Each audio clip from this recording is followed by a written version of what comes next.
വിശ്വസിക്കാം യേശുവിനെ ഏകരക്ഷകരെ, ഏറ്റുപറയാം യേശുവിനെ കർത്താദി കർത്താവിനെ.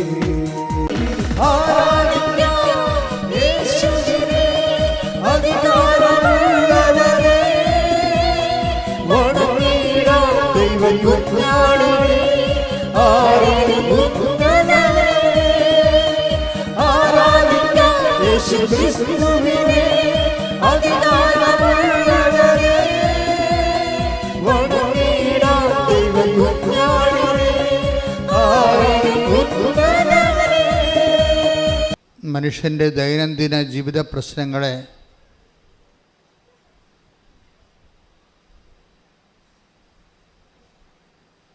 ഏറ്റവും പെട്ടെന്ന്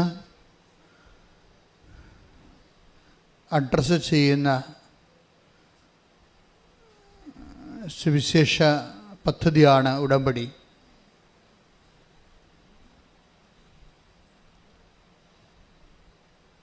ഇപ്പോൾ വർഷകാലമാണെങ്കിലും ഇവിടെ ഉടമ്പടി എടുക്കുന്നവരുടെ എണ്ണത്തിൽ ഒരു കുറവില്ല. അതിൻ്റെ കാരണം ബഹുജനം ഇപ്പോൾ ഈ വിഷയത്തെക്കുറിച്ച് വളരെ സാക്ഷരതയുള്ളവരാണ്. ഇതിൻ്റെ ആദ്യകാലങ്ങളിലൊക്കെ ആൾക്കാർക്ക് ഇത് എന്താണെന്ന് അറിയാൻ പാടില്ലാതെ കുറച്ച് കൺഫ്യൂഷൻസൊക്കെ ഉണ്ടായിരുന്നു. കാര്യം ഇത് കോംപ്ലിക്കേറ്റഡ് ആണല്ലോ. ശരിക്കും പറഞ്ഞാൽ ആദ്യം വരുന്നവർക്ക് ഇതൊരു കോംപ്ലിക്കേറ്റഡാണ്. ആ ഉടമ്പടി അതിൻ്റെ മർമ്മം മനസ്സിലാക്കി അതിൻ്റെ കർമ്മങ്ങളും ക്രമങ്ങളും ഒക്കെ മനസ്സിലാക്കി ഷാർപ്പ് ഷൂട്ട് ചെയ്യണതിന് നല്ല ഒരു ബുദ്ധിയും അറിവും കൂടി വേണം. മറ്റു പ്രാർത്ഥനാ രൂപങ്ങളെപ്പോലെ ഇത് പെട്ടെന്ന് വാഗുകൊണ്ട് എന്തെങ്കിലും കസ്തർക്കം പറഞ്ഞാൽ ആക്ടിവേറ്റ് ആകത്തില്ല. ഇത് ഹെവി ഡ്യൂട്ടി ചെയ്യുന്നത് കൊണ്ടാണ്. ഹെവി ഡ്യൂട്ടി എന്ന് വെച്ച് കഴിഞ്ഞാൽ ഇപ്പോൾ 0 നമ്മുടെ ലൈഫ്. Nobody to help. നമ്മുടെ ലൈഫ് ഇങ്ങനെ ഒഴുക്കിൽ പെട്ടുപോവുകയാണ്. ഒരു സഹോദരി 10 കിലോമീറ്ററോളം കഴിഞ്ഞ ദിവസങ്ങളിൽ പുഴയിൽ ഒഴുകിപ്പോയില്ലേ. അവസാനം ഒരു പിടിവള്ളി കിട്ടി. അപ്പോൾ അവർക്ക് ബോധമുണ്ടായി. അവരവിടെ കിടന്ന് അലറി. നാട്ടുകാർ കണ്ട് അവരെടുക്കുകയാണ് ചെയ്തത്. പക്ഷെ പിടിവള്ളി പോലും കിട്ടാതെ എത്രയോ പേര് കടലിലോട്ട് പോയിരിക്കണം ഒഴുകി. ഞാനൊക്കെ സെമിനാരി പഠിക്കുമ്പോൾ മംഗലപ്പുഴ സെമിനാരിയുടെ കുന്നിൻ്റെ അതുപോലെ തന്നെ കർമ്മലഗിരി കുന്നിൻ്റെ മുകളിലൊക്കെ നിൽക്കുമ്പോൾ ഈ ജൂൺ മാസത്തിൽ ശവങ്ങൾ ഒഴുകിപ്പോൾ ഞാൻ കണ്ടിട്ടുണ്ട്. കമന്ന് കിടപ്പോൾ വള്ളക്കാർ പുഴയിൽ കൂടി ചരലെടുക്കാനോ മറ്റു കാര്യങ്ങൾക്ക് വേണ്ടി കുത്തിപ്പോകുന്നവർ ആരും ശവത്തെ തൊടത്തില്ല. അവർ കൂവും. അപ്പോൾ കൂവുമ്പോൾ പിന്നെ എല്ലാവരും കണ്ടവർ കൂവും. അങ്ങനെ ഈ വാർത്ത പുറത്ത് കേട്ടിട്ട് ശവമാണെന്ന് മനസ്സിലായിട്ട് ആൾക്കാർ പോലീസ് അറിയിക്കും. പോലീസിനെ അറിയിക്കുമ്പോൾ ഈ സംഭവം കൊടുങ്ങല്ലൂരേക്ക് പോയി കാണും, ഒഴുകി പോയി കാണും. അപ്പം അങ്ങനെ ജീവിതം ചില സമയത്ത് പെട്ടുപോകും. ആരും കാണാതെ ശവമായി ഒഴുകി കടലിലോട്ട് പോകുന്ന ഒരവസ്ഥ. ഇങ്ങനെ വരുന്ന ജീവിതത്തിൻ്റെ പിടിവള്ളി ദൈവമാണ്. ഉടമ്പടിയുടെ റോൾ അതാണ്. ഒരു പിടിവള്ളിയുമില്ല. മനുഷ്യൻ്റെ പിടിവള്ളി എല്ലാം പോകുമ്പോൾ ഒരു പിടിവള്ളിയായിട്ട് പരിശുദ്ധ അമ്മ കൈ നീട്ടി തരും ഇങ്ങോട്ട്. ഇതാണ് എൻ്റെ പിടിവള്ളി. നീ ഒഴുകി കടലിലോട്ട് പോകണ്ട, ഞാൻ നിന്നെ തടഞ്ഞു നിർത്തും. ഇത് അമ്മ മാത്രം ചെയ്തിട്ടുള്ള കാര്യമല്ല, ദൈവത്തിൻ്റെ ഒരു നയപരിപാടിയുടെ ഭാഗമാണ്. ഒരു പിടിവള്ളിയും ഇല്ലാതിരിക്കുന്നവനെ ഒരു കൈ നീട്ടി കൊടുക്കുക. നമ്മൾ ഒരു ശവം ഇതുപോലെ ഒഴുകി ശ്മശാനത്തിലേക്ക് പോകുന്നത് കർത്താവ് കാണുന്നൊരു കാഴ്ച ബൈബിളിലുണ്ട്. അത് ലൂക്കായുടെ സുവിശേഷം 7-ാം അധ്യായത്തിൻ്റെ 11-ാമത്തെ വാക്യം. ശ്രുതികട്ടെ ഹല്ലേലൂയ. ലൂക്കാ 7:11. അതിനുശേഷം അവൻ നായിൻ എന്ന പട്ടണത്തിലേക്ക് പോയി. ശിഷ്യന്മാരും വലിയൊരു ജനക്കൂട്ടവും അവനെ അനുഗമിച്ചു. അവൻ നഗര കവാടത്തിനടുത്തെത്തിയപ്പോൾ മരിച്ചുപോയ ഒരുവനെ ചിലർ എടുത്തുകൊണ്ട് വരുന്നത് കണ്ടു. ഒരു വിധവയുടെ ഏകപുത്രനായിരുന്നു അവൻ. Praise Lord. കുറേ ആൾക്കാർ നമ്മുടെ ജീവിതം എടുത്തുകൊണ്ട് പോണത് കണ്ട്, അത് നിസ്സാര കാര്യമല്ല.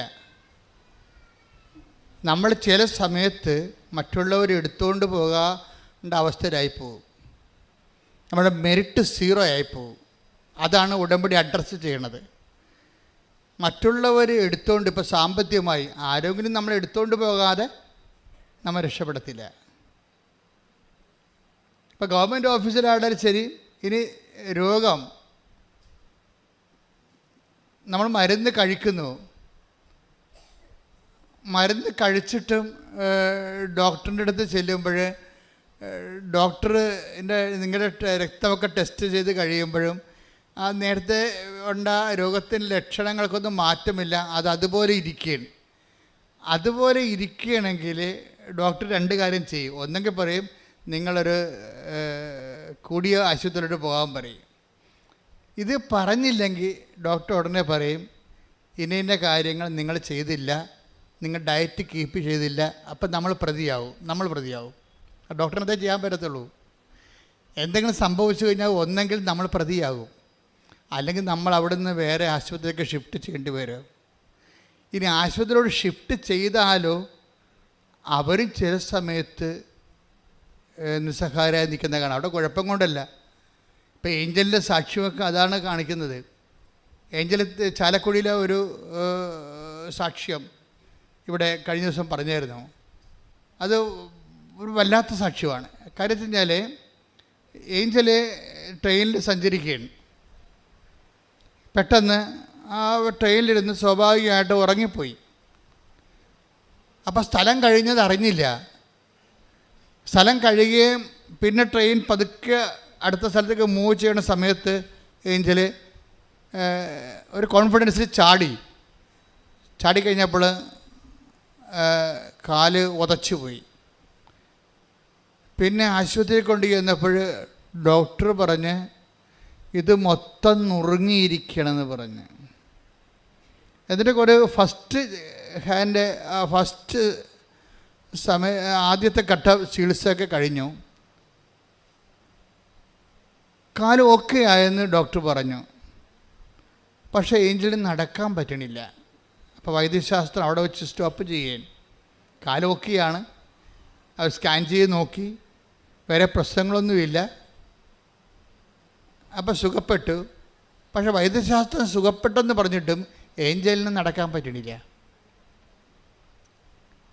പിന്നെ അവിടെ നടക്കാൻ പറ്റാത്ത അവസ്ഥയിൽ വേറെ ഒരു മേൽത്തരം ആശുപത്രിയിലോട്ട് പോകും. മേൽത്തരം ആശുപത്രിയിലോട്ട് പോകുമ്പോൾ കഠോര വേദനയാണ്. ശരിക്കും നടക്കാൻ പറ്റാത്ത മാത്രമല്ല, ഉപ്പുകുറ്റിക്ക് നല്ല കടുത്ത വേദനയാണ്. ഇപ്പോൾ വേദന സഹിച്ച് ഇനി കുറച്ച് കഴിഞ്ഞപ്പോൾ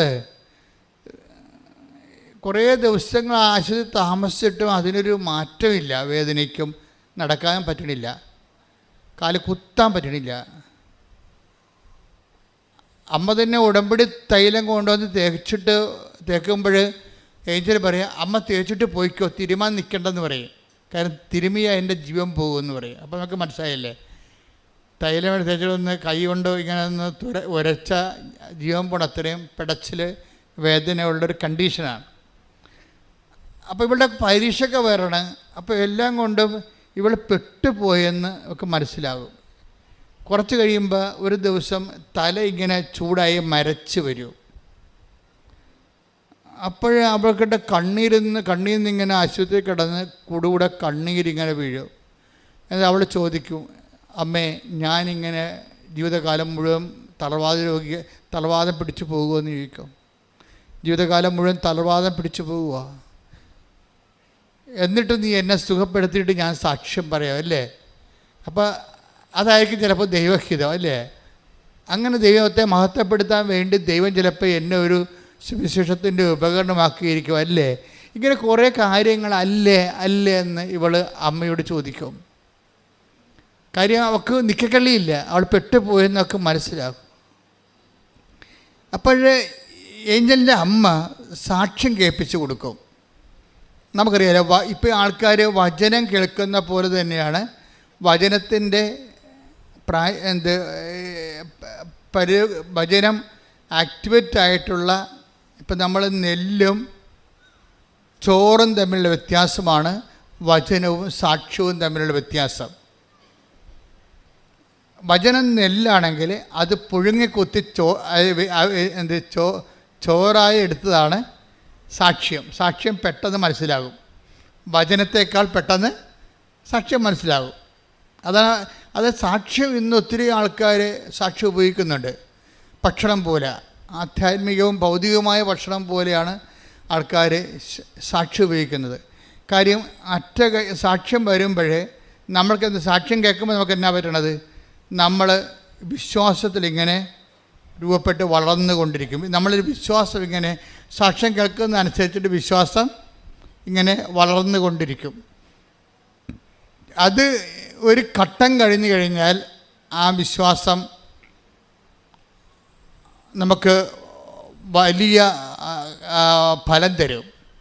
കാര്യം വിശ്വാസം നിസ്സാരമല്ല. എന്ന് കഴിഞ്ഞാൽ ഇപ്പോൾ ഉദാഹരണത്തിന് നമ്മളിൽ വിശ്വാസം ജനിപ്പിക്കുകയാണ് ദൈവത്തിൻ്റെ ഉദ്ദേശമെന്ന് പൗലോസ് പറയുന്നുണ്ട്. ഇതുപോലെ സാക്ഷ്യത്തിൻ്റെ ഒരു ആധ്യാത്മിക രാസപ്രക്രിയയുടെ ഒരു സൊല്യൂഷൻ എന്ന് പറയുന്നത് ഫെയ്ത്താണ്. അതിൻ്റെ അകത്ത് സൊല്യൂഷൻ ഫെയ്ത്ത് ഇങ്ങനെ രൂപപ്പെട്ട് വരും.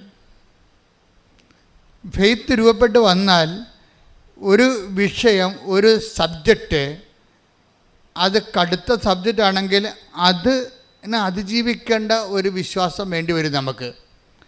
അതുകൊണ്ടാണ് ഈ സാക്ഷ്യം നമ്മൾ കേൾക്കുന്നത്. ഇപ്പം തന്നെ ഉദാഹരണത്തിന് ഇപ്പോൾ നമ്മളുടെ യോഹന്നാൻ്റെ സുവിശേഷമില്ലേ 5:6 ഒരു തലഭാര രോഗി കിടക്കണില്ലേ, ആ ഭാഗത്ത് വായിച്ചേ, ശ്രുതിക്കട്ടെ. ഹല്ലേലൂയ.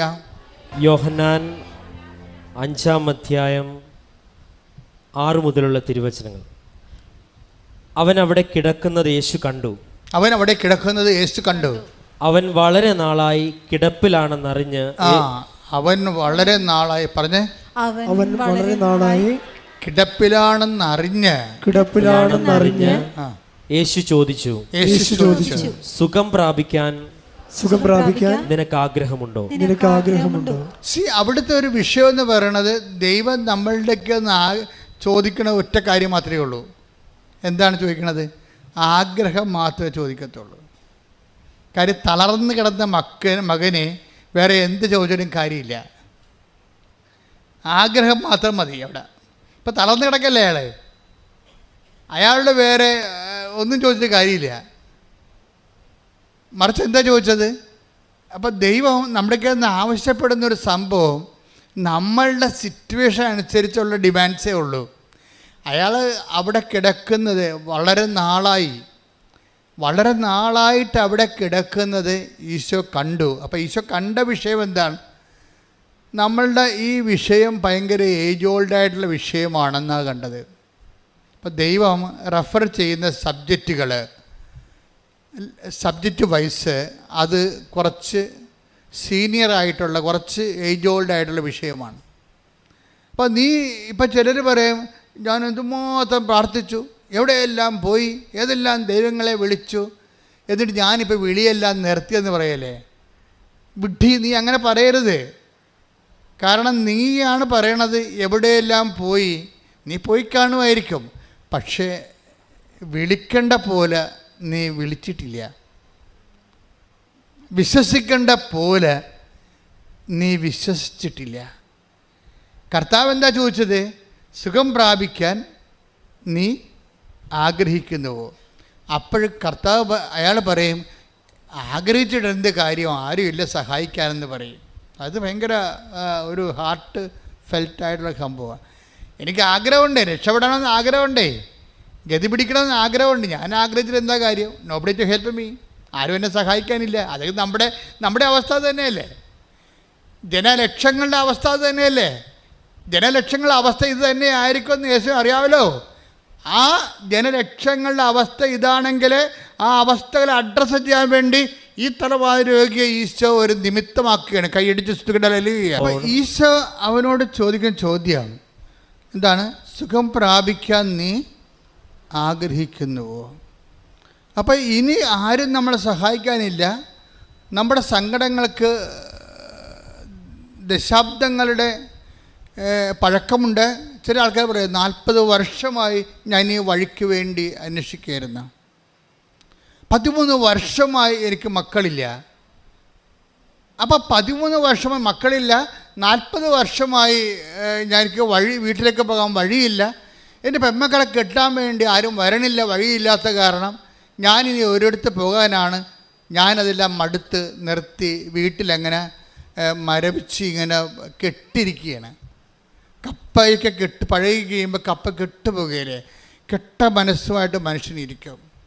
അപ്പം നിൻ്റെ ജീവിതം കെട്ട അവസ്ഥയാണോ, അതുപോലെ തന്നെ അതിങ്ങനെ മുനിഞ്ഞ് കത്തുകയാണോ, എണ്ണ കിട്ടാൻ വഴിയില്ലാത്ത അവസ്ഥയാണെങ്കിൽ നിൻ്റെ വഴികളിൽ കർത്താവ് വന്നിട്ട് നിന്നെ ആ നിമിഷം വരെ ആ നിമിഷം പോലും അങ്ങനെ ഒരു അവസ്ഥയിലാണെങ്കിൽ പോലും നിൻ്റെ ഒരു മെരിട്ടും നോക്കാതെ ഒരു ആഗ്രഹത്തിൻ്റെ പുറത്ത് നിന്നെ രക്ഷിക്കാനുള്ള മനസ്സ് ദൈവത്തിനുണ്ടെന്നാണ് മനുഷ്യാവതാരത്തിൻ്റെ രഹസ്യം. ശ്രുതിക്കട്ടെ, പ്രാർത്ഥിക്കുക. കർത്താവായ ദൈവമേ, നിന്റെ പീഡാനുഭവത്തെ പ്രതി കുരിശ് മരണത്തെ പ്രതി ഞാൻ നിന്റെ നാമത്തെ വിശ്വസിച്ചുകൊണ്ട് പ്രാർത്ഥിക്കുന്നു.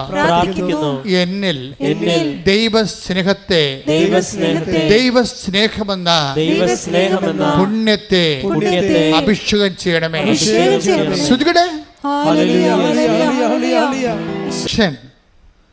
ഭയങ്കര അഭിഷേകം നിറഞ്ഞ കാര്യത്തിൽ ഈ മനുഷ്യൻ 38 വർഷമായി തറവാ രോഗിയായിട്ട് കിടപ്പിലാണ്. ചില ബൈസ്റ്റാൻഡറായിട്ട് അദ്ദേഹത്തിൻ്റെ ഭാര്യ പണ്ട് ഉണ്ടായി കാണും. അവിടെ ഭാര്യയാണെന്ന് പറഞ്ഞാൽ ഇപ്പം നമുക്കറിയാമല്ലോ. ഞാൻ എൻ്റെ മനസ്സിനെ പലപ്പോഴും പഠിപ്പിച്ചിരിക്കുന്നത് എനിക്ക് ആരുമില്ല എന്ന് തന്നെയാണ്. ആധ്യാത്മികതയുടെ ആദ്യ പാഠം അതാണ്, എനിക്ക് ആരുമില്ല എന്നുള്ളത്. ആധ്യാത്മികയുടെ ശത്രു എന്ന് പറയണത് എനിക്ക് എല്ലാവരും ഉണ്ട് എന്നുള്ളതാണ്.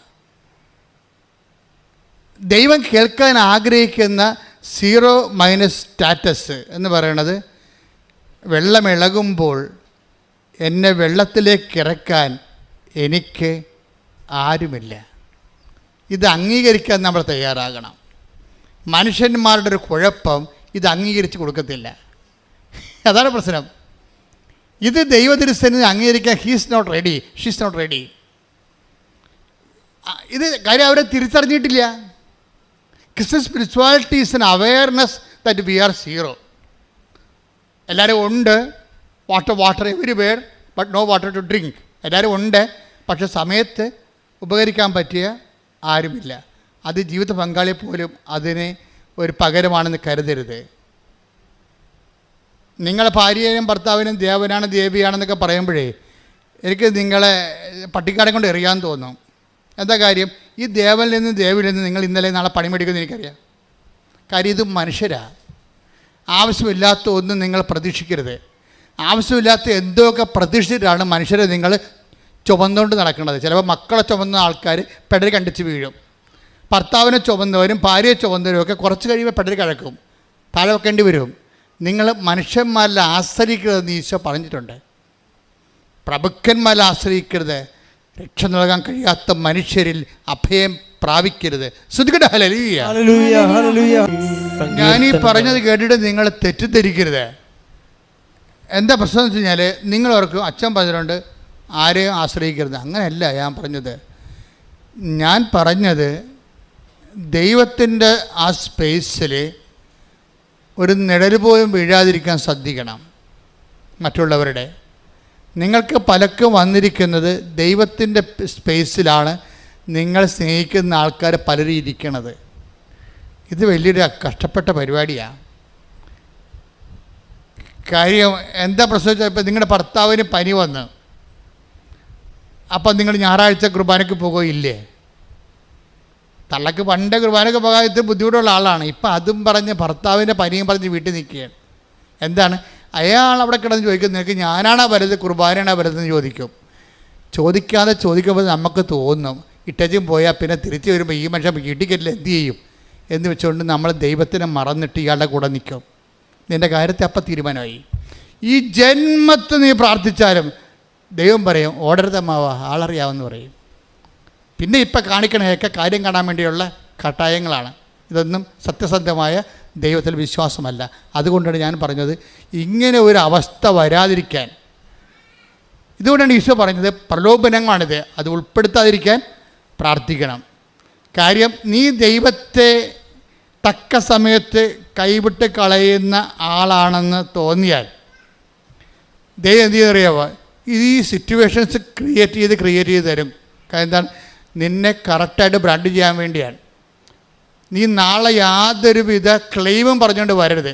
ദൈവത്തിൻ്റെ ഏറ്റവും, അതായത് പ്രാർത്ഥനയ്ക്ക് ദൈവത്തിന് ഏറ്റവും ഇഷ്ടമില്ലാത്ത സംഭവം ക്ലെയിമാണ്. നമ്മുടെ സീറോ ക്ലെയിമിലേക്ക് എപ്പോഴും നമ്മൾ നിൽക്കുക. അതായത് നമ്മളെ സംബന്ധിച്ചിടത്തോളം നാളെ ഒരു ക്ലെയിം നിൻ്റെ ദൈവതിരുസന്നിധി നീ ഉയർത്തിയിട്ട് അവകാശവാദം ഉന്നതിക്കാൻ പറ്റുന്ന രീതിയിൽ വരാതിരിക്കാൻ വേണ്ടി നിന്റെ യഥാർത്ഥ അവസ്ഥയെ കാണിക്കാൻ വേണ്ടി.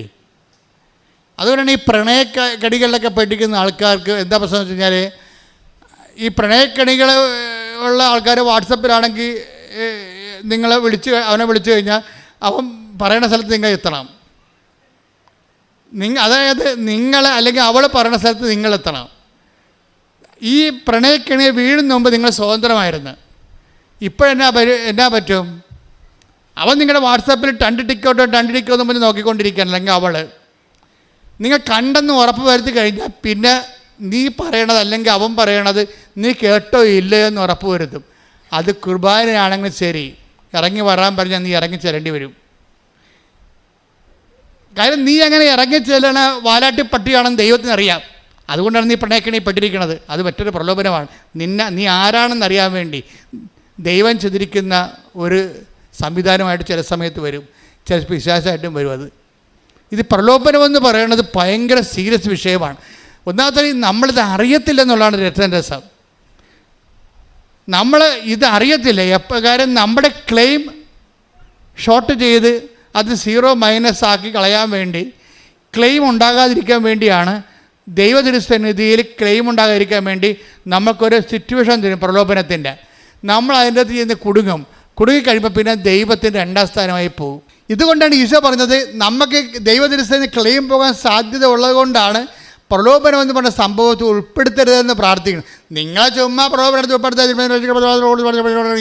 നിങ്ങളിങ്ങനെ അപ്പിളിപ്പിളി കളിച്ച് ആ പ്രാർത്ഥന കുളമാക്കി കളയും. പക്ഷേ ഉദ്ദേശം എന്ന് വേണ്ടത് നമ്മുടെ ആധ്യാത്മിക ജീവിതത്തിൻ്റെ ഏറ്റവും കാതലായ ഒരു സംഭവമാണ് ഈശോ ട്രേസ് ചെയ്തത്. പ്രാർത്ഥിക്കുക, കർത്താവേ നിന്നെ മറന്ന് ജീവിക്കാൻ, നിന്റെ വചനങ്ങളെ അവഗണിച്ചുകൊണ്ട് ജീവിക്കാൻ എനിക്കിടവരുത്തരുതേ. അത്തരം സാഹചര്യങ്ങളിൽ നിന്ന് നീ എന്നെ വിടുവിക്കണമേ, സംരക്ഷിക്കണമേ. എന്താ പ്രശ്നം എന്ന് അറിയാമോ? മറ്റു വസ്തുക്കൾ എന്ന് പറഞ്ഞ ഇതാണ്. ബൈബിൾ പറയും മറ്റു വസ്തുക്കൾ. വചനം നിലനിൽക്കണമെന്നുണ്ടെങ്കിൽ എന്ത് പറ്റും? നമുക്കിഷ്ടമുള്ളത് ചോദിക്കാം. കർത്താവ് അങ്ങനെയല്ലേ പറഞ്ഞത്? എൻ്റെ വചനം നിങ്ങളിൽ നിലനിൽക്കുമെങ്കിൽ നിങ്ങൾക്ക് ഇഷ്ടമുള്ളത് ചോദിക്കാം, നിങ്ങൾക്കത് ലഭിക്കും. പക്ഷെ വചനം നിലനിൽക്കത്തില്ലല്ലോ, അതല്ലേ പ്രശ്നം. ഇപ്പൊ യോഹന്നാൻ 15:7 എടുത്ത് ശ്രുതികട. ഹല്ലേലൂയ. യോഹന്നാൻ 15:7 നിങ്ങൾ എന്നിൽ വസിക്കുകയും എൻ്റെ വാക്കുകൾ നിങ്ങളിൽ നിലനിൽക്കുകയും ചെയ്യുന്നെങ്കിൽ ഇഷ്ടമുള്ളത് ചോദിച്ചു കൊള്ളുക, നിങ്ങൾക്ക് ലഭിക്കും. നമുക്ക് ലഭിക്കുന്നതിന് പ്രശ്നങ്ങളൊന്നുമില്ല. എന്താ കാര്യം? ചോദിക്കുന്നതിന് പ്രശ്നമില്ല. രണ്ട് കാര്യത്തിന് ഇഷ്യൂസ് അല്ലേ? രണ്ട് കാര്യത്തിന് ഇഷ്യൂസ് ഇല്ല. എന്താണ്? നമുക്ക് ലഭിക്കുന്നതിന് ഇഷ്യൂസ് ഒന്നുമില്ല. പിന്നെ എന്താണ്? നമുക്ക് ചോദിക്കാനും ഇഷ്യൂസ് ഒന്നുമില്ല. അപ്പം ചോദിക്കുകയും ചെയ്യാം, കിട്ടുകയും ചെയ്യും. പക്ഷെ ഒരു കണ്ടീഷനുണ്ട് അവിടെ. എന്താണ്? എൻ്റെ വചനം പറഞ്ഞേ. യോഹന്നാൻ 15:7 എൻ്റെ വചനം. ഇപ്പൊ വചനമാണ് പ്രശ്നം. വീട്ടിലെ ഉടമ്പടി ഡീല് ചെയ്യണത് അവൻ പറയണത് പോലെ ചെയ്യുക എന്നുള്ള വചനത്തിലാണ്. അപ്പോഴെന്താ സംഭവിച്ചിരിക്കണത്? എൻ്റെ വചനം പറഞ്ഞ് എന്റെ വചനം നിങ്ങളിൽ നിങ്ങളിൽ നിലനിൽക്കുമെങ്കിൽ ഇഷ്ടമുള്ളത് ചോദിച്ചുകൊള്ളുക, നിങ്ങൾക്ക് ലഭിക്കും. അപ്പം ചോദിക്കുന്നതിനും ഇഷ്ടമുള്ളത് ചോദിക്കാം, ലഭിക്കുന്നതിനും ഒരു പരിധിയില്ല. പക്ഷെ ഒരു കാര്യം മാത്രമേ ഉള്ളൂ, എന്താണ്? വചനം നിങ്ങളിൽ നിലനിൽക്കണം. അതാണ് പ്രശ്നം. വചനം നിലനിൽക്കാത്തതിൻ്റെ കാരണം എന്താ? കുറേ കാര്യം. വചനം നിങ്ങളെപ്പോഴും ശ്രദ്ധിക്കേണ്ടത്, ആധ്യാത്മികമായിട്ട് തന്ത്രജ്ഞരാണെങ്കിലേ, സ്പിരിച്വൽ തിയോളജി, സ്പിരിച്വൽ സയൻസ് നിങ്ങൾക്കറിയാമെങ്കിൽ ഈ വചനം നിലനിൽക്കുന്നുണ്ടോ എന്ന് നമുക്ക് ടെസ്റ്റ് ചെയ്യാൻ പറ്റും. വചനം കിട്ടിയിട്ട് കാര്യമില്ല, വചനം നമ്മളിൽ നിലനിൽക്കണം. വചനം നിലനിൽക്കാത്തത് എന്തുകൊണ്ടാണെന്ന് നാം അറിയണം. അതിനെ മർക്കോസിൻ്റെ 4:18-19 വായിച്ച് ശ്രദ്ധിക്കട്ടെ. ഹല്ലേലൂയ. മർക്കോസ് 4:18-19. മുൾച്ചെടികൾക്കിടയിൽ വിതയ്ക്കപ്പെട്ടതാണ്. മുൾച്ചെടികൾക്കിടയിൽ വിതയ്ക്കപ്പെട്ടത് മറ്റു ചിലരാണ്. അവർ വചനം ശ്രവിക്കുന്നു. എന്നാൽ ലൗകിക വ്യഗ്രതയും എന്താണ് ലൗകിക വ്യഗ്രത?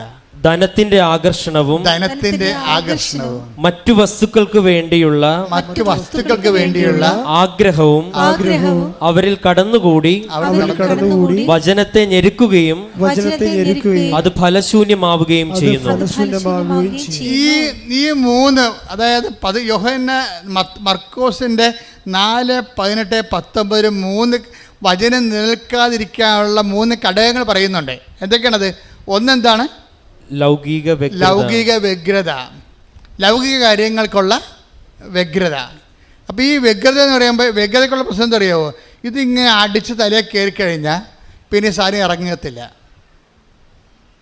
ഇപ്പം നിങ്ങൾ ഇംഗ്ലണ്ട് UK പോകണം, അവിടെ തന്നെ ജോലിയുള്ള ആളെ കല്യാണം കഴിക്കണം, അവിടെ തന്നെ പ്രസവിച്ചൊരു കുഞ്ഞിനെ അവിടെ തന്നെ പൗരത്വം മേടിക്കണം. ആ വ്യഗ്രത തലയിൽ കയറിയാൽ ഈ സാധനം ഇറങ്ങത്തില്ല. പിന്നെ എത്ര നല്ല PSC ഉദ്യോഗം പിടിച്ച കേരളത്തിലുള്ള ആളെ കിട്ടിയാലും നിങ്ങൾ കെട്ടത്തില്ല.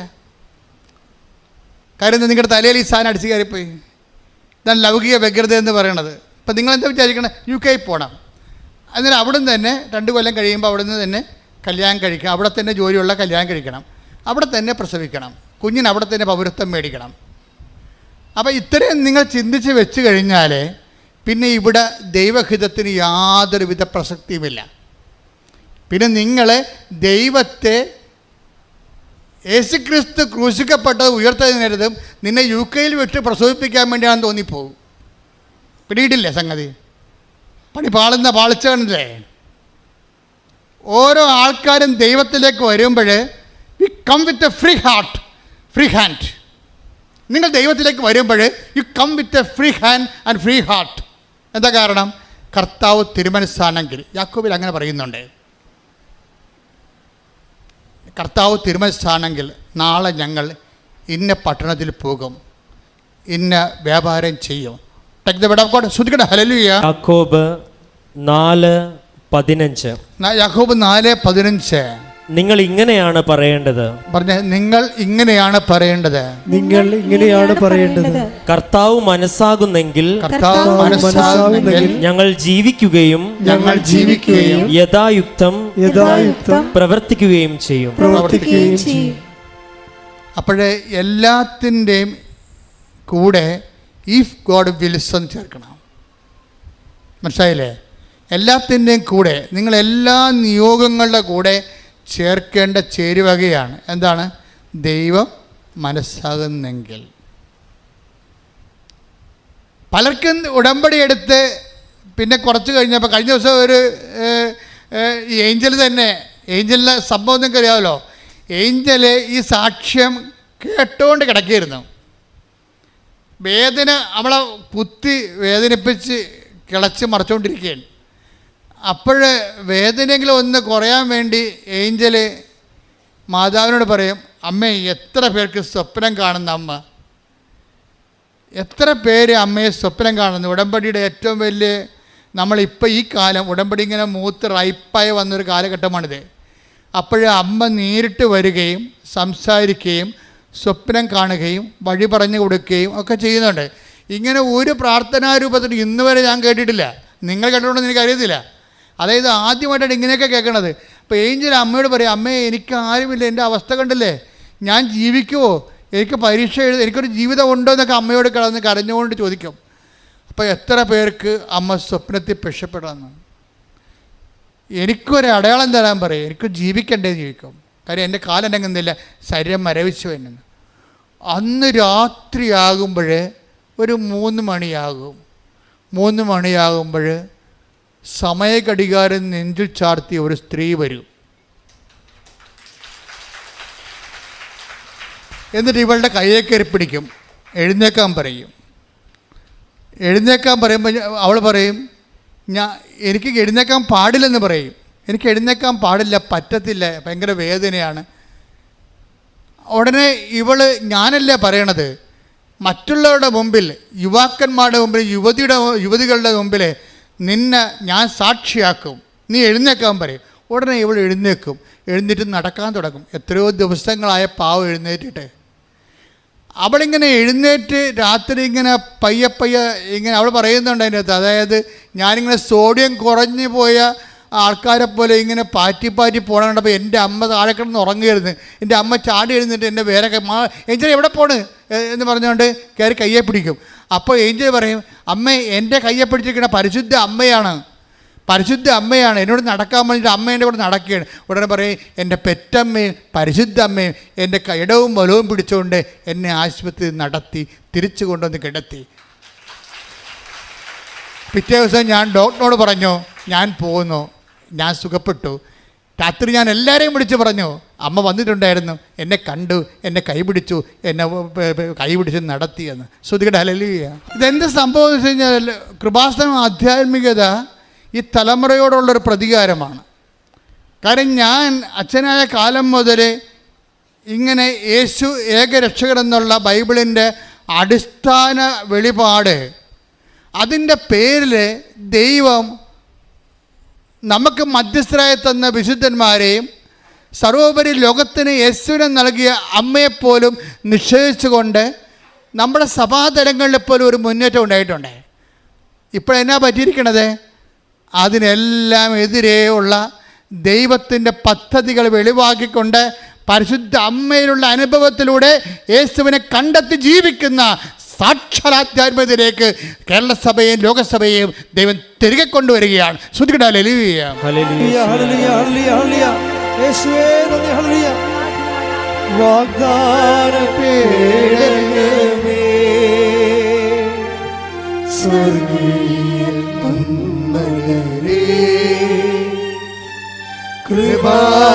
കൃപാസനത്തിൻ്റെ അമ്മേ,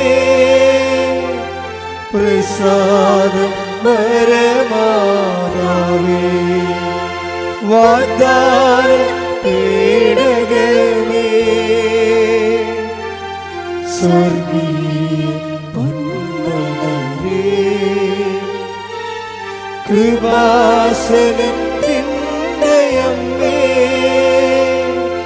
പ്രസാദം പരമാതാവേ. പരിശുദ്ധ പരമദിവ്യകാരുണ്യത്തിന് ആരാധനയും സ്തുതിയും പുകഴ്ചയും ഉണ്ടായി. ഏഞ്ചലിൻ്റെ മനസ്സിൽ അന്ന് അവളുടെ കൈപിടിച്ച രാത്രിയിലെ അമ്മ ചെവി പറഞ്ഞൊരു സത്യമുണ്ട്. നിന്നെ ഞാൻ ഈ കട്ടിലിൽ നിന്ന് ഉയർത്തിക്കൊണ്ട് വരുന്നതിൻ്റെ കാരണം, ഉടമ്പടി എടുത്തിട്ട് അത് പാലിക്കാതെ, അതിൻ്റെ അനുഗ്രഹവും ആനുകൂല്യം കൈപ്പറ്റാതെ വിശ്വാസം തണുത്തുപോയ ആൾക്കാരെ നിന്നിലൂടെ തിരികെ വിളിക്കാനാണെന്ന് കൈയടിച്ച് ശ്രദ്ധിക്കട്ടെ. 15:7 എന്താണ്? യോഹന്നാൻ 15:7 എന്താണ്? എൻ്റെ വചനം പറഞ്ഞേ, എൻ്റെ വചനം നിങ്ങളിൽ നിലനിൽക്കുമെങ്കിൽ നിങ്ങൾക്ക് ഇഷ്ടമുള്ളത് ചോദിക്കാം. അപ്പം ഇഷ്ടമുള്ളത് ചോദിക്കാമെന്നുള്ളത് നമുക്കറിയാം. ഉടമ്പടി എടുത്തപ്പോൾ നമുക്ക് മനസ്സിലായിട്ടുണ്ട്. ഒരു ദിവസം 10 സാക്ഷ്യമാണ് ഇപ്പോൾ അപ്പ് ചെയ്യണത്. 10-20 സാക്ഷ്യങ്ങൾ, 25 സാക്ഷ്യങ്ങളിൽ തിരഞ്ഞെടുക്കുമ്പോൾ അതിൽ 10 എണ്ണം അപ്പ് ചെയ്യും. അപ്പോൾ 10 എണ്ണം അപ്പ് ചെയ്യുമ്പോൾ ഓൾമോസ്റ്റ് ഓൾ സബ്ജക്റ്റ് ഡീൽ ചെയ്യുന്നുണ്ട്. കടം, ജോലി, ജപ്തി, മക്കളില്ലാത്തവർ, വീടില്ലാത്തവർ, വീട്. കഴിഞ്ഞ ദിവസങ്ങളിൽ ഒരു സാക്ഷ്യമുണ്ടായി. ശ്രുതികട ഹല്ലേലൂയ. ആൻസി കുമ്പളങ്ങിയ അപ്പം ആൻസി കുമ്പളങ്ങിയുടെ സാക്ഷ്യത്തിൻ്റെ സ്റ്റോറി നിങ്ങൾ മനസ്സിലാക്കണേ. ആൻസി കുമ്പളങ്ങി എന്ന് നമ്മുടെ നാട്ടുകാരിയാണ്. അവർ കല്യാണം കഴിച്ച് വിട്ട ആളാണ്. പക്ഷേ അവളെ കല്യാണം കഴിച്ച് വിട്ടതിന് ശേഷം അവളുടെ വീട്ടിൽ അപ്പനുണ്ട്, അമ്മയുണ്ട്, ആങ്ങളയുണ്ട്. ആങ്ങള കല്യാണം കഴിച്ചതാണ്. അപ്പം 4 പേരുണ്ട്. പക്ഷേ എന്നാ പറ്റിയ വെച്ചാൽ ആങ്ങള മദ്യപാനം തുടങ്ങി. അപ്പോഴത് രാത്രിയും പകലും കുടിക്കാൻ തുടങ്ങി. അപ്പോൾ പിന്നെ എന്താ, കുടി വന്നു കഴിഞ്ഞാൽ വെളി ഉണ്ടാകത്തില്ലല്ലോ. ജീവിതത്തെക്കുറിച്ച് വെളിവില്ല, വരുമാനമില്ല, ജീവിക്കാൻ മാർഗമില്ല. ഭാര്യ വഴക്കിട്ട് പോയി. എവിടെയാണെന്ന് ആർക്കും അറിയാൻ പാടില്ല. ആ രീതിയിൽ പോയി കളഞ്ഞ്. പിന്നെ എന്നാ സംഭവിച്ചു കഴിഞ്ഞാൽ അടുത്ത ദുരന്തം. അപ്പോൾ ഒരാൾ കുടുംബത്തിൽ നിന്ന് തകർന്നാൽ മൊത്തം തകരുവേ. അടുത്ത ദുരന്തം എന്താ? അടുത്ത ദുരന്തം വീടിന് ജപ്തിയായി. അപ്പോൾ വരുമാനം ഇല്ലാതെ കടമയുടെ ജീവിച്ചു കഴിഞ്ഞാൽ വീട് പിന്നെ പണയം വെക്കുക, ജപ്തിയായി കഴിഞ്ഞപ്പോൾ അപ്പനും അമ്മയും രോഗിയാണ്, വീട് ജപ്തിയുമാണ്. ആങ്ങള വെള്ളമടിച്ച് നാട്ടിൽ കറങ്ങി നടക്കണം. ഇപ്പം ആങ്ങളെയും കാണാനില്ല. അപ്പം ജീവിതം പോണ പോക്ക് കണ്ടില്ലേ? അങ്ങ് ജീവിതം മുങ്ങിപ്പോവുകയാണ് കേട്ടോ. അപ്പോൾ ഈ സമയത്ത്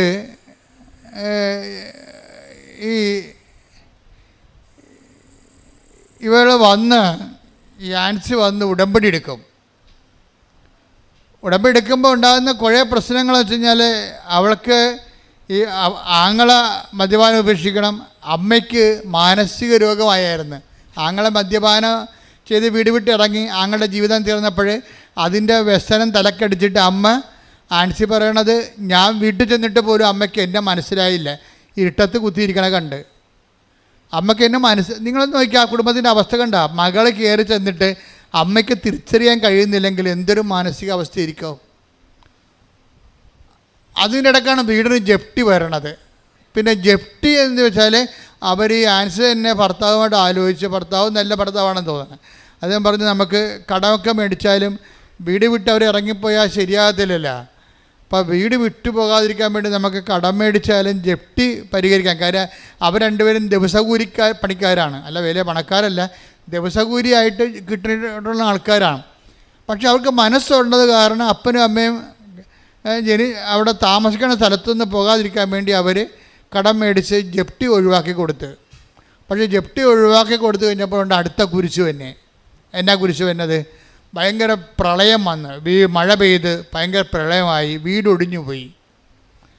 വീട് പഴയ വീടായിരുന്നു, അത് ഒടിഞ്ഞു പോയിട്ട്, അത് ഇടിഞ്ഞു പോയിട്ട് അപ്പനും അമ്മയും അകത്തായിപ്പോയി. പിന്നെ മരിച്ചില്ല. ഇവർ രണ്ടുപേരും കൂടി ചെന്ന് അപ്പനെയും അമ്മയും പുറത്താക്കിയിട്ട് പോയി ഒരു വാടക വീട് കണ്ടുപിടിച്ച് അപ്പനെയും അമ്മനെയും വീട്ടിലോട്ട് മാറ്റി. അപ്പോൾ ഈ ഉടമ്പടി എന്നിട്ട് ഈ ഉടമ്പടി ഇപ്പം നോക്കിയാൽ ഉടമ്പടിയിലൂടെ പോകുമ്പോഴാണ് വീടൊക്കെ ഒടിഞ്ഞു വീഴണം നോക്കണം. പക്ഷേ ഇവർ പരാജയപ്പെടാൻ തയ്യാറല്ല. അവരെ പ്രത്യക്ഷീണ പ്രാർത്ഥനയും ചൊല്ലി അതിനിടയ്ക്കുള്ള ഉടമ്പടിയുടെ നിങ്ങളിപ്പോൾ ഈശോ എന്നാ പറഞ്ഞത്?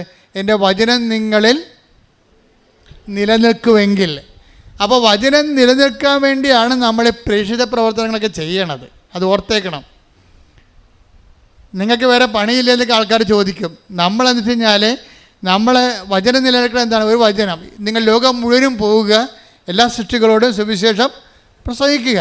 അപ്പോൾ പ്രസംഗിക്കാൻ നമുക്ക് ചാതുര്യമില്ലാത്തത് കൊണ്ടാണ് നമ്മൾ കൃപാസനം പത്രം മേടിച്ച് കൊടുക്കണത്. അപ്പോൾ വചനം നിവൃത്തിയാക്കുകയാണ്. എന്താ കാര്യം? നമ്മൾ വചനത്തിൽ നിലനിന്ന് കഴിഞ്ഞാൽ ഇഷ്ടമുള്ള ചോദിക്കാമെന്ന് ഈശോ പറഞ്ഞിട്ടുണ്ടല്ലോ. അപ്പോൾ എപ്പോഴും നിങ്ങൾ പ്രേക്ഷിത പ്രവർത്തനം ചെയ്യുമ്പോൾ ഓർക്കണം, ഈ ഉടമ്പടിയുടെ മെയിൻ സംഭവം പ്രേക്ഷിത പ്രവർത്തനമാണ്. അല്ലാതെ പ്രത്യക്ഷ പ്രാർത്ഥന മാത്രമല്ല, പ്രേക്ഷിത പ്രവർത്തനമാണ് ഇതിൻ്റെ സംഭവം. അതിൻ്റെ ഇവാഞ്ചലേഷൻ പ്രവർത്തനം, അതായത് ക്രിസ്തു ക്രൂശിക്കപ്പെട്ട സാഹചര്യം, അത് ലോകത്തിന് പാപത്തിന് പരിഹാരമായിട്ടാണ്. അപ്പോൾ മനുഷ്യൻ്റെ പാപങ്ങൾ മോചിക്കപ്പെടുന്നെങ്കിൽ സുവിശേഷത്തിൽ അവൻ വിശ്വസിക്കണം. അപ്പോൾ സുവിശേഷത്തിൽ വിശ്വസിക്കണമെങ്കിൽ അവൻ യേശുക്രിസ്തുവിന്റെ നാമത്തെ അനുതാപപ്പെടണം. അപ്പം അനുതാപമാണ് പ്രഘോഷിക്കപ്പെടേണ്ടത്. അത് ഭൂമിയുടെ അതിർത്തി വരെ അനുതാപം പ്രഘോഷിക്കപ്പെടാൻ വേണ്ടിയാണ് സുവിശേഷം പ്രഘോഷിക്കുന്നത്. സുവിശേഷത്തെ വിശ്വസിക്കാനാണ്. സുവിശേഷം വിശ്വസിക്കണത് യേശുക്രിസ്തുവിന്റെ നാമത്തിൽ വിശ്വസിച്ചവർ രക്ഷ പ്രാപിക്കാൻ വേണ്ടിയാണ്. പ്രാർത്ഥിക്കുക, കർത്താവേ കർത്താവേ, അങ്ങയുടെ വചനം, അങ്ങയുടെ വചനം, അങ്ങയുടെ നാമം ലോകത്തിന് കൈമാറിക്കൊണ്ട് ലോകത്തിന് കൈമാറി അവരുടെ പാപക്കറകളിൽ നിന്ന് അവന്റെ യേശു നാമത്തിലെ അവർ അനുദപിച്ചുകൊണ്ട് യേശു നേടിയെടുത്ത നിത്യജീവനിലേക്ക് കൃപകളിലേക്ക് മനുഷ്യരാശിയെ ശുദ്ധീകരിച്ച് ശുദ്ധീകരിക്കുന്നതിനായി സുവിശേഷത്തിന്റെ ഉപകരണമാക്കി എന്നെ അഭിഷേകം ചെയ്യണമേ. Hallelujah, hallelujah, hallelujah. പരമദിവ്യകാരുണ്യത്തിന് എന്നേരവും ആരാധനയും സ്തുതിയും പുകഴ്ചയും ഉണ്ടായിരിക്കട്ടെ. ഇത് ഈ സുവിശേഷം കൈമാറ്റപ്പെടണം, വചനം ആൾക്കാർ വിശ്വസിക്കണം, വിശ്വസിച്ച് യേശു നാമത്തിൽ പാപക്ഷമ സ്വീകരിക്കണം എന്നുള്ള ദൈവത്തിൻ്റെ ഒരു ആഗ്രഹമാണത്, നമ്മുടെ ആഗ്രഹമല്ലത്.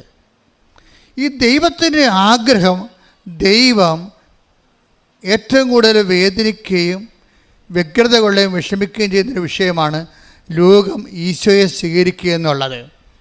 ആ ദൈവത്തിൻ്റെ ഒരു വിഷമം ആർക്കാണ് വിഷമമായി തീരണത്? അവരാണ് ദൈവത്തിൻ്റെ വേലക്കാരായിട്ട് മാറണത്. അത് ആർക്കും ആകാം. നിങ്ങളീ പത്രം കൊടുക്കുമ്പോഴേ, ഇപ്പോൾ ആൾക്കാരൊക്കെ പത്രം കൊടുക്കുമ്പോൾ എന്താ ചെയ്യണമെന്നറിയാവോ? ഞാൻ ഇന്ന് വെളുപ്പിന് ഒരു സാക്ഷ്യം വായിച്ചു, ശ്രുതികട ഹല്ലേലൂയ. ആ സാക്ഷ്യത്തിൽ എന്ത് സംഭവിച്ചു കഴിഞ്ഞാൽ, ഒരു ചേച്ചിയാണ്, ഇടുക്കിയിലൊരു ചേച്ചിയാണ്, പേര് ഞാൻ മറന്നുപോയി. അവരുടെ ഇന്നലെ മറ്റേ പറഞ്ഞ സാക്ഷ്യമാണത്. അവരുടെ സാക്ഷ്യത്തിൻ്റെ പ്രത്യേകത, അവർ ഏലത്തോട്ടത്തിൽ നിൽക്കുമ്പോൾ ഒരു മോൾ അവിടെ ഈ സാക്ഷ്യം ഇങ്ങനെ മൊബൈലിൽ തുറന്ന് വെച്ചുകൊണ്ട് വരും. നമ്മുടെ സ്ഥിരം പരിപാടിയാണ് സാക്ഷ്യം കേട്ടുകൊണ്ട് നടക്കുക. ഈ മനുഷ്യന്മാരൊക്കെ മാറിപ്പോയിപ്പോൾ. അവളതിന് ഏലത്തോട്ടത്തിൽ പണി ചെയ്യാൻ വരുമ്പോൾ ഈ സാക്ഷ്യം ഓപ്പൺ ചെയ്ത് വെക്കും. അപ്പോൾ ഏലത്തോട്ടത്തിൽ പണി ചെയ്യുന്ന ആൾക്കാരൊക്കെ ഇവളോട് ചോദിക്കും, മകളെ ഇത് എവിടെ നിന്നാണ്, ഏത് മാതാവാണ് എന്നൊക്കെ പറയുമ്പോൾ അവൾ ആലപ്പുഴ മാതാവാണ്.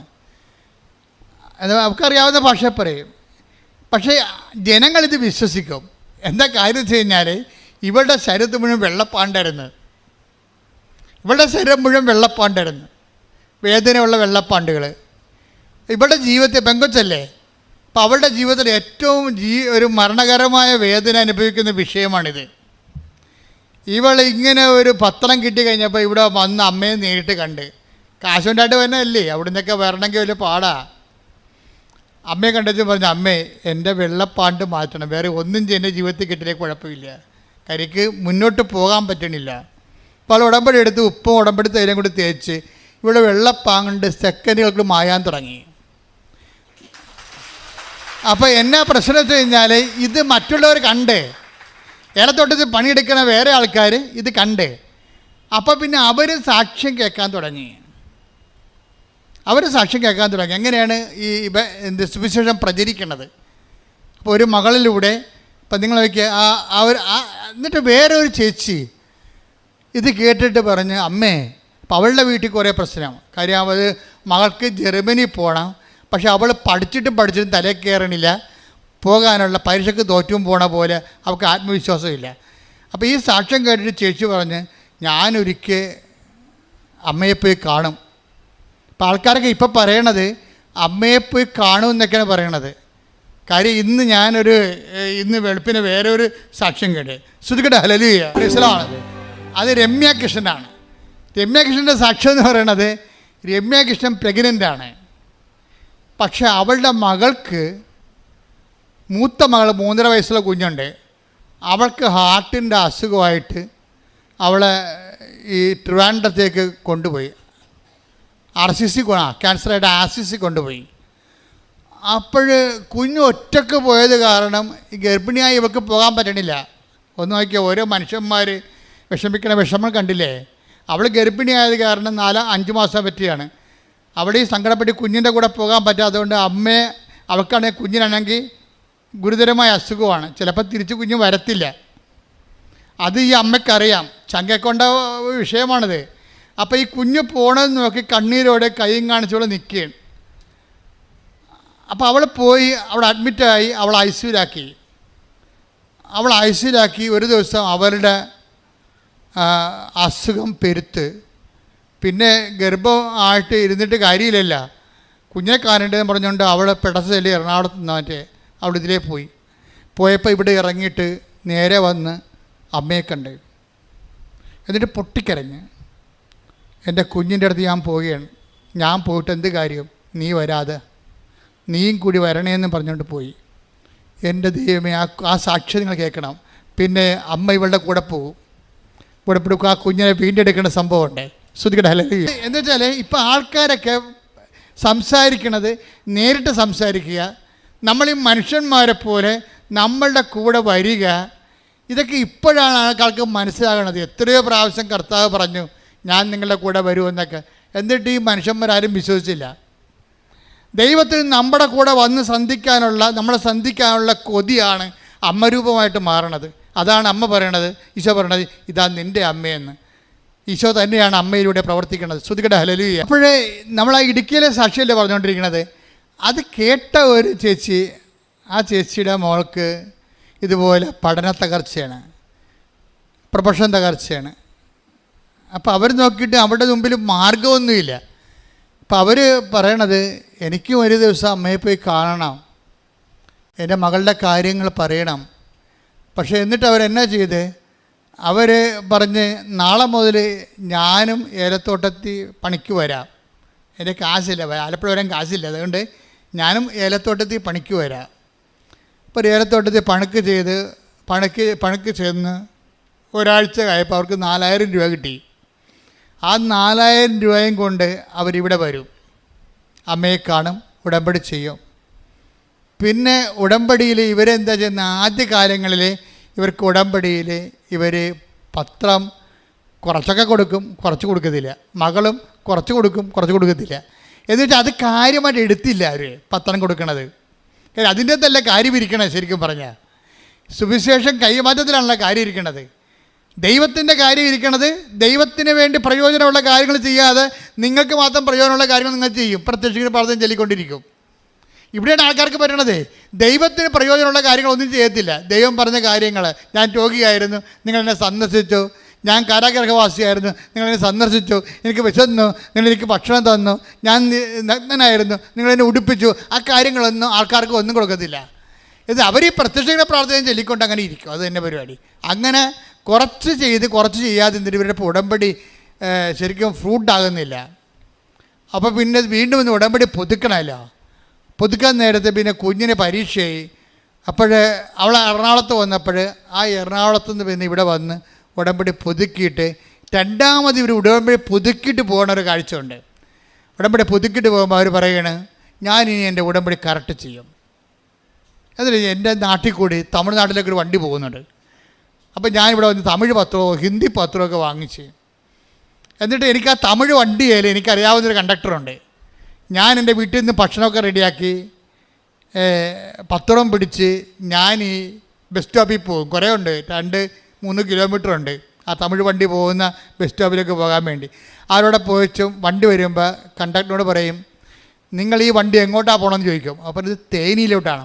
അപ്പം ഇത് തമിഴ് പത്രമാണ്, നിങ്ങൾക്ക് മനസ്സുണ്ടെങ്കിൽ ഇഷ്ടമുണ്ടെങ്കിൽ ഈ ദൈവവേല ചെയ്യണം, ഇത് നിങ്ങളവിടെ വിതരണം ചെയ്യണമെന്ന് പറയും. പരിചയം ഉണ്ടായിരുന്നത് കൊണ്ടും അതുകൊണ്ട് ആ ചേട്ടൻ പോയി തമിഴ് പത്രം മേടിച്ച് തേനി കൊണ്ടുപോയി വിതരണം ചെയ്യും. എന്നിട്ട് ഇവിടെ കയ്യിരിക്കണ പൊതിച്ചോറ് കൊണ്ടുവന്ന് ആ സ്ഥലത്തുള്ള ഇടുക്കിയിലുള്ള ഗവൺമെൻറ് ആശുപത്രിയിൽ പോയിട്ട് അവിടെ ഇരിക്കണ ഇരിപ്പ് രോഗികളെയും ബൈസ്റ്റാൻഡേഴ്സിനെയും കണ്ടിട്ട് ഇവർ ഭക്ഷണമൊക്കെ കൊടുക്കും. ഭക്ഷണമൊക്കെ കൊടുക്കുമ്പോൾ നമ്മൾ പ്രത്യക്ഷീണ പ്രാർത്ഥന ചൊല്ലി വിശ്വാസ പ്രമാണം ചൊല്ലി മനുഷ്യന്മാർ, നിങ്ങൾക്കറിയോ ഇന്നത്തെ കാലത്ത് ഈ ഉടമ്പടിയുടെ പേരിൽ ഒരു ദിവസം തന്നെ ഒരു 10 ലക്ഷം രൂപയെങ്കിലും മനുഷ്യന്മാർക്ക് കൊടുക്കുന്നുണ്ട്. അതുപോലെ തന്നെ ആയിരക്കണക്കിന് വസ്ത്രങ്ങൾ ആൾക്കാരെ കൊടുക്കുന്നുണ്ട്. ഒരു ദിവസം ഒരു MP ഇവിടെ വന്നപ്പോഴേ എന്നോട് പറഞ്ഞു അച്ഛനൊരു ആശുപത്രി തുടങ്ങണമെന്ന് പറഞ്ഞു. എന്നിട്ട് എന്താ എന്നോട് പറഞ്ഞേക്കുന്നത്, KPO ഞാൻ ബിഷപ്പ് ആശുപത്രി തുടങ്ങിയില്ല, അച്ഛനും തുടങ്ങാൻ പറഞ്ഞു. അപ്പോൾ അദ്ദേഹം ക്രിസ്ത്യൻ അല്ലാഞ്ഞ കാരണം ഞാൻ പറഞ്ഞു സാറേ ഇത് രണ്ടും 2 മിഷനാണ്. ഞാൻ ചെയ്യണത് ഞാനിവിടെ ഒരു ആശുപത്രി തുടങ്ങിയിട്ട് ആൾക്കാർക്ക് മരുന്ന് പകുതി വിലക്ക് കൊടുക്കുന്ന പരിപാടിയല്ല ഇത്. ജനങ്ങളെ തന്നെ കൊടുക്കാൻ വേണ്ടി എക്വിപ്പാക്കുകയാണ്. അവളുടെ കൈവശം എത്ര അപ്പമുണ്ടോ എന്ന് ഈശോ ചോദിച്ചില്ലേ, അത് കൊണ്ടുവരാൻ പറഞ്ഞില്ലേ. അപ്പം ജനങ്ങളുടെ കൈവശമുള്ളത് എന്താണ്? വിശ്വാസമോ അപ്പമോ വസ്ത്രമോ പണമോ ഭക്ഷണമോ എന്താണ്? അതുകൊണ്ട് അവരെ കൊണ്ട് തന്നെ ഞാൻ കുടിപ്പിക്കുക. ശരിക്കും പറയണേ, ബൈബിളിൻ്റെ ഒരു കാഴ്ചപ്പാട് ആ രീതിയിലാണ്. അല്ല എവിടെയെങ്കിലും ഒരു സെൻട്രലൈസ് ചെയ്തിട്ട് ഒരു ഇൻസ്റ്റിറ്റ്യൂഷൻ ഉണ്ടാക്കിയിട്ട് അവസാനം ആശുപത്രി കച്ചവടമാണ്, വിദ്യാഭ്യാസം കച്ചവടമാണെന്നുള്ള ചീത്തപ്പേരാണ് നമ്മൾ ഇത്തരങ്ങൾ കഷ്ടപ്പെട്ട് നമുക്ക് ഉണ്ടായത്. കഷ്ടപ്പെടാനുള്ള എല്ലാം കൃത്യ ആവശ്യമുള്ള അഭിഷിക്തന്മാരും സന്യസ്തരുമൊക്കെ ശരിക്കും ജീവിതം ഒഴിഞ്ഞു വെച്ച് ഈ ആശുപത്രികളിലും വിദ്യാഭ്യാസ സ്ഥാപനങ്ങളൊക്കെ ആത്മാർത്ഥമായിട്ട് കഷ്ടപ്പെട്ടാണ് ഈ സ്ഥാപനം നിലനിൽക്കുന്നത്. പക്ഷേ പേരെന്താ? കച്ചവടമാണെന്ന പേര്. പക്ഷെ എനിക്കതറിയാവുന്നതുകൊണ്ട് ഞാൻ പണ്ട് പോലെ സുവിശേഷ കൈമാറ്റത്തിന് ഈ വേറെ ഒരു നിലവാരം തരാൻ വേണ്ടി എപ്പോഴും കർത്താവിനോട് പ്രാർത്ഥിക്കുകയായിരുന്നു. പക്ഷേ എനിക്ക് ഉടമ്പടി തരുമെന്ന് എനിക്കറിയത്തില്ലായിരുന്നു. പക്ഷേ അമ്മ തരുമ്പോൾ അമ്മ ആഗ്രഹിക്കുന്ന കൃപാവര പദ്ധതിയാണ് പ്രത്യക്ഷ പ്രാർത്ഥനയിലൂടെ നമുക്ക് തന്ന കൃപാവര പദ്ധതിയായിട്ടാണ് ഇപ്പോഴേ ഈ ജനങ്ങളെ അവരുടെ കൃപയിൽ നിന്നും അവരുടെ വിശ്വാസത്തിൽ നിന്നും അവരുടെ സമൃദ്ധിയിൽ നിന്നും അവർ ദാനം ചെയ്യുമ്പോൾ സുവിശേഷത്തിൻ്റെ ആളായ്മയായിട്ട് ജനങ്ങൾ തന്നെ കൺവേർട്ട് ചെയ്യുകയാണ്. പ്രാർത്ഥിക്കുക, കർത്താവേ ലോകം മുഴുവൻ വ്യാപിച്ച് പുളിമാവ് പോലെ പരക്കുന്ന സുവിശേഷ പ്രയോഗ പ്രവർത്തന മുന്നേറ്റത്തിലെ എന്നെയും കരുവാക്കിയതിലെ എന്നെയും ഉപകരണമാക്കിയതിലെ ഞാൻ എനിക്ക് നന്ദി പറയുന്നു. എന്നെ ഈ കൃപയിലെ അങ്ങ് നിലനിർത്തണമേ. ഈ ധ്യാനം എപ്പോഴെല്ലാം കേൾക്കുന്നു അപ്പോഴെല്ലാം ഈ സമയത്ത് ശ്രദ്ധിച്ചുകൊണ്ടിരിക്കണം. ഇടിപ്പഴ പോലെ കർത്താവിൻ്റെ വലിയ ശക്തി നമ്മളിലേക്ക് ആവശ്യിക്കുന്ന വലിയ സ്വർഗീയ നിമിഷമാണ്.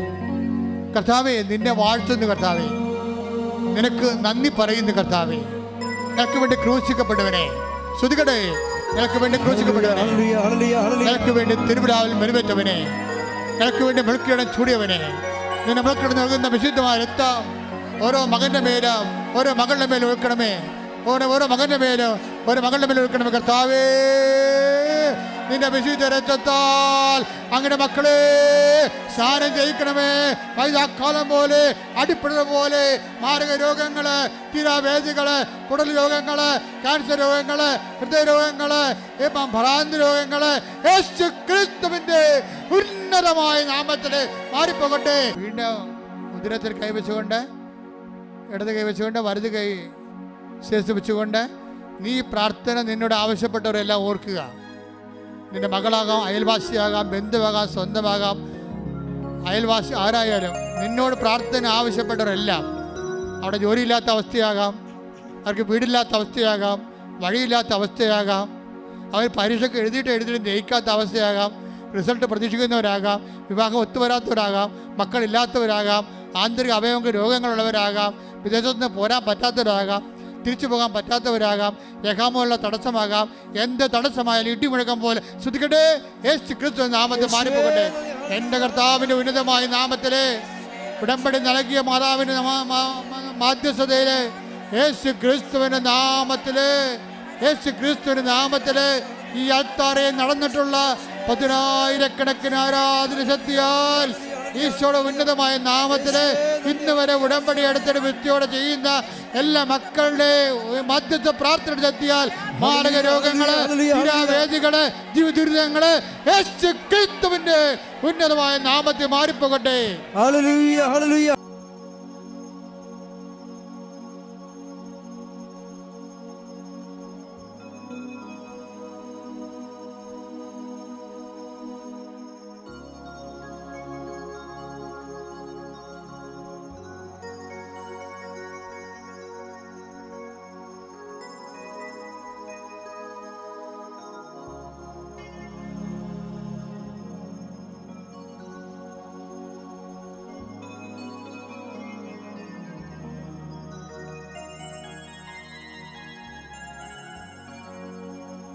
പരിശുദ്ധ പരമമാ ദിവ്യകാരുണ്യമേ, എന്നുമെന്നും അങ്ങേക്കാരാധന. പരിശുദ്ധ പരമമാ ദിവ്യകാരുണ്യമേ, എന്നുമെന്നും അങ്ങേക്കാരാധന. ആവേ ആവേ ആവേ